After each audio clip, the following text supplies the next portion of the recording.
Hola, ¿qué tal? Bienvenidos a nuestra audiocápsula de Hablando con la Verdad, en donde estaremos compartiendo algunas reflexiones en breves minutos con el único fin de edificar y animar al cuerpo de Cristo a través de estos temas. En esta ocasión vamos a tocar el tema de los cristianos obesos. No cabe duda que vivimos en una era fascinante. Somos testigos de una generación en donde la tecnología nos hace vivir de maneras muy rápidas y muy cómodas. Por ejemplo, con un celular en la mano yo puedo saber cómo va a ser el clima en mi ciudad, en el país donde vivo o incluso en cualquier parte del mundo, literalmente. Si necesito un taxi, solo tengo que oprimir un botón. Si necesito alguna receta de cocina o incluso saber sobre algún tipo de enfermedad, solamente con oprimir un botón lo puedo hacer. Puedo leer mi Biblia cuando voy al trabajo, en el camión. Puedo entrar en contacto con mi familia o amigos que se encuentran en otros países o incluso continentes. Ha llegado un punto en el que incluso ahora también las escuelas pueden saludar a los astronautas que se encuentran en la base espacial internacional de una manera, digamos, muy normal. Esto es fantástico si lo sabemos usar de la manera correcta. Sin embargo, y a pesar de todo esto, la iglesia cristiana se encuentra en una de sus etapas en donde no hemos sido ni somos lo suficientemente capaces de ser un impacto en la sociedad como lo fue la iglesia primitiva sin todos estos recursos que tenemos hoy.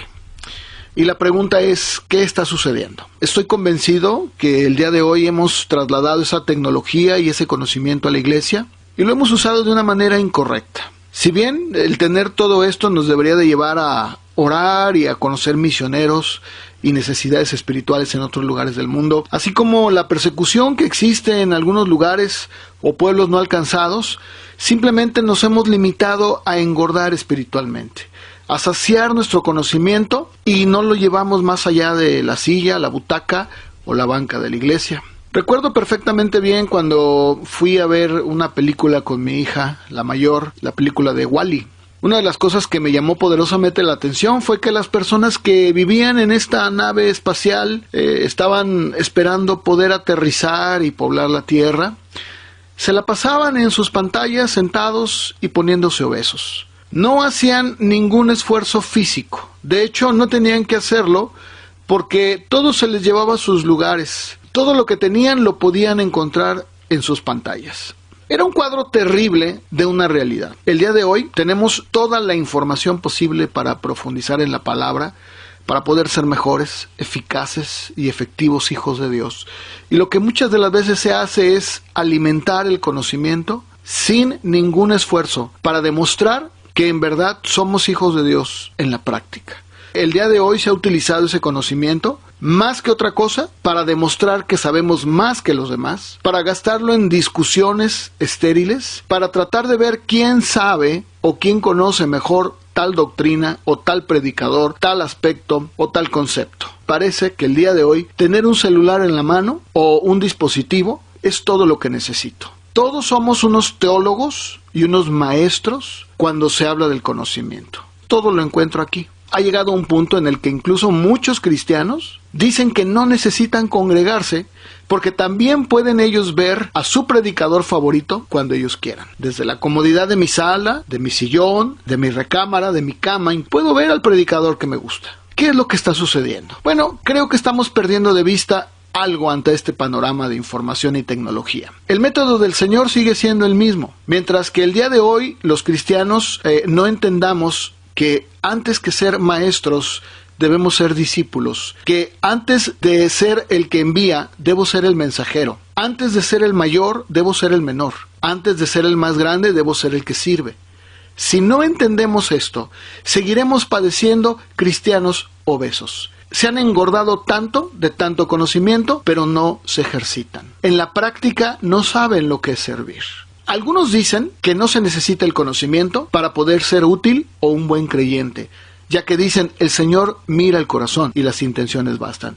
Otros argumentan lo contrario. Todo gira alrededor del conocimiento y entre más sabes y conoces, eres un mejor creyente. Porque dicen, mi pueblo pereció porque le faltó conocimiento. Pero dicen otros, el amor edifica. Nos encontramos ante estos dos panoramas. Una persona que no lee, que no se esmera en conocer al Señor por medio de la lectura que Él nos dejó, porque no en vano nos dejó un libro llamado la Biblia, y los libros sirven para leerse, no para hacer adornos de la casa. Una persona así será presa fácil de la manipulación y la emoción. Solo necesitamos echar un vistazo a este canal de YouTube para comprobar cualquier tipo de locura disfrazada de espiritualidad con una ignorancia terrible. Por el otro lado, una persona con un gran conocimiento únicamente será presa fácil del orgullo y de todo lo que conlleva. Recordemos que ese fue el pecado de Satanás y creo que no necesito profundizar más. Pero la respuesta sigue siendo la misma. El Señor Jesús, que era Dios, utilizó uno de los mejores métodos habidos y por haber y que garantizaban que las cosas se harían bien. En Mateo 23:2, el Señor Jesús dijo, en la cátedra de Moisés, se sientan los escribas y los fariseos. Así que todo lo que les digan que guarden, guárdenlo y háganlo. Mas no hagan conforme a sus obras, porque dicen y no hacen, porque atan cargas pesadas y difíciles de llevar y las ponen sobre los hombros de los hombres, pero ellos ni con un dedo quieren moverlas. Si nos damos cuenta, el Señor Jesucristo está poniendo el énfasis y está hablando acerca de los escribas y fariseos, que ellos anteponían el decir por el hacer. O sea, ellos eran expertos en decirle a la gente lo que tenían que hacer, pero ellos ni con un dedo querían moverlas. Y lo dice el versículo 4. Atan cargas pesadas y difíciles de llevar y las ponen sobre los hombros de los hombres, pero ellos ni con un dedo quieren moverlas. Antes hacen todas sus obras para ser vistos por los hombres. El Señor Jesús fue bastante claro en demostrarnos que en el discipulado el énfasis debe estar puesto primeramente en el ser y luego en el hacer. Vayamos a otro ejemplo en la Escritura. En Mateo capítulo 5, verso 17, no piensen que he venido para abrogar la ley de los profetas. No he venido para abrogar, sino para cumplir. Porque de cierto les digo que hasta que pasan el cielo y la tierra, ni una jota ni una tilde pasarán de la ley, hasta que todo se haya cumplido. De manera que cualquiera que quebrante uno de estos mandamientos muy pequeños y así enseña a los hombres, muy pequeño será llamado en el reino de los cielos.